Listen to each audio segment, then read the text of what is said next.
其实呢，这个受灾户今年2月份、3月份就发现讲，这个厝有起气、有必损。4月份、5月份，甲台北市政府反映了，得到回应是啥物？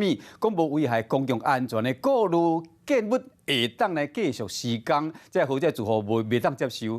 批评讲这根本是官商勾结，无重视这老百姓。台北市议员陈义君嘛表示讲啦，住户早伫8个月前就已经发现问题啊，敢若是无人去插，才会发生这个意外。楼停电呢！我打开关掉。我们这个门本来很好，现在怎么关都关不起来。不管是安怎出来，这门都是关袂起来，壁道阁出现壁损。受灾户带阮来看厝的内部，另外一户受损害状况，甚至阁较严重。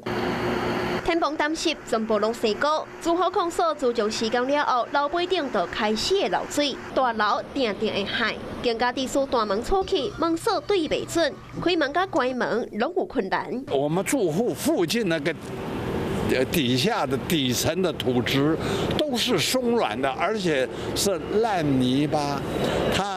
它一挖的时候，我们的土质向西流，我们房子就会向西倒。住户控诉大楼为今年2月到3月就开始出现状况，4个月向台北市府反映了后，6月17所得到公文回应讲，会勘的所在无危害公共安全的记录，建筑工程会当继续施工，本局无要来管。施工后，监管认定不是施工来执行。既然代表政府，你既然这样子讲，那置我们百姓的生活安全、生命无关嘛，无关紧要一样嘛，所以我们就觉得荒唐。这个标准呢，又是另类的官商勾结嘛。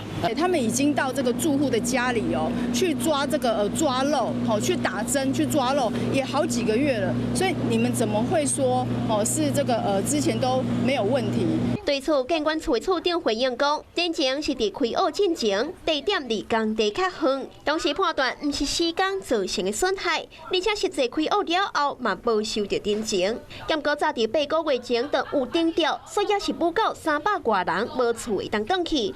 该安怎解释？住户恐惊也是无法度接受。Hello， 我是谢嘉璇。想要掌握最及时的新闻资讯吗？赶快订阅、按赞、开启小铃铛，锁定华视新闻 YouTube 频道。